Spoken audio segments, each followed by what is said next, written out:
Boa tarde, pessoal. Tudo bem com vocês? Eu sou o Gustavo, professor de História. Hoje nós começamos um novo assunto. Nós vamos estudar o continente africano, que é tão importante para se entender a história do Brasil. Nós, brasileiros, recebemos muitas influências culturais de povos de origem africana. Quem não lembra do samba, que é o ritmo brasileiro por excelência? Ou de várias palavras que foram incorporadas à língua portuguesa, mas que são de origem dos dialetos das línguas africanas.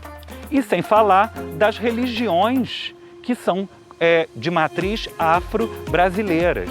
O candomblé, a umbanda, a capoeira, por exemplo, é uma dança, é uma luta que foi nos legada pelos nossos ancestrais africanos.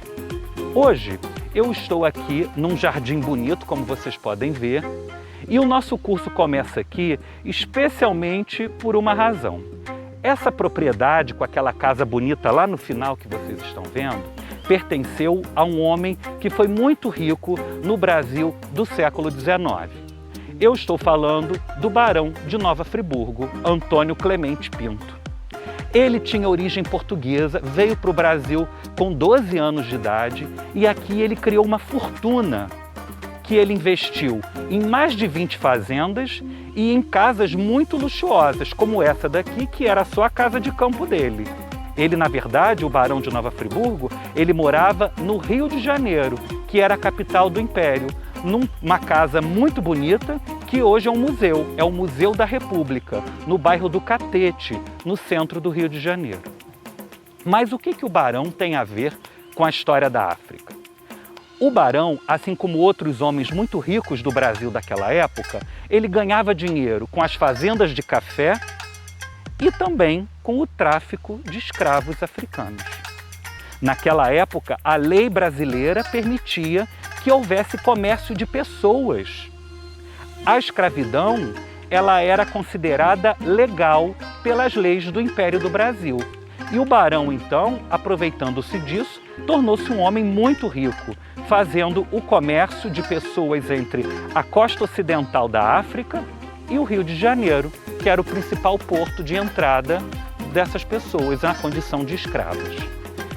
O trabalho escravo existiu no Brasil por mais de 300 anos, abrangendo os dois períodos. O período colonial, quando o Brasil pertencia ao Reino de Portugal, e o período pós-independência, quando o Brasil se tornou um império. Nesse longo período da nossa história, o trabalho escravo moveu a economia brasileira. Os escravos faziam praticamente tudo. Inclusive, esse jardim provavelmente e essa casa foram construídos com mão de obra de escravos. Inicialmente, a escravidão acometeu os indígenas. Posteriormente, milhares e milhares de pessoas africanas entraram no nosso país na condição de escravos. Você sabe o que é um escravo? Escravo é uma pessoa da qual foi retirada a liberdade, a autonomia de tomar decisões sobre a sua própria vida. O escravo ou a escrava torna-se quase como um bem, alguém que pode ser comprado, vendido ou trocado, até mesmo deixado de herança. Então, essa situação de escravidão perdurou no Brasil durante muitos séculos e deixou uma marca entre nós, que é sentida até hoje. A desigualdade brasileira entre pessoas que são muito ricas e a grande maioria que é muito pobre é uma das heranças muito ruins, nefastas, dessa marca da história na nossa sociedade. Escravizar pessoas não foi uma invenção nossa, felizmente. Desde a antiguidade, desde a época do Egito Antigo, Grécia, Roma, já existiam pessoas que viviam na condição de escravas de alguém. Mas naquele período a escravidão era um pouco diferente da que ocorreu no Brasil. Na antiguidade, o escravo geralmente era alguém que devia um dinheiro e não conseguia pagar a sua dívida. Ou também alguém que era um soldado de um exército rival que perdeu uma batalha e, por consequência, tornou-se escravo dos vencedores. Isso acontecia também no continente africano.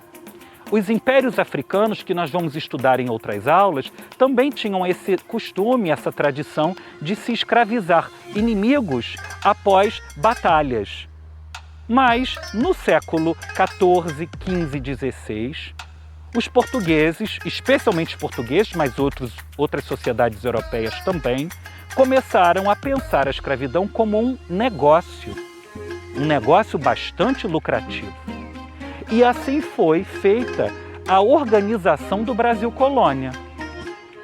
Grandes propriedades, como os engenhos de açúcar, eram movidas pela mão de obra, tanto dos escravos originalmente indígenas, como posteriormente de escravos de origem africana. Na nossa sociedade, os escravos faziam tudo. Além das plantações, além do engenho de açúcar, eles ou elas cuidavam das famílias, cozinhavam, cuidavam das crianças, lavavam roupa, construíam cidades. As cidades históricas brasileiras, o Rio de Janeiro inclusive, essa casa, como eu falei para vocês, tudo que é muito antigo no Brasil, em geral, foi produzido por mãos de escravos. A África é um continente, pessoal. Tem muita gente que acha que a África é um país. Até existe um país chamado África do Sul, que fica localizado no extremo sul do continente africano.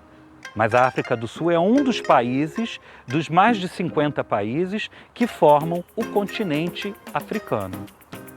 A África, ela é marcada geograficamente pela existência do gigantesco deserto do Saara.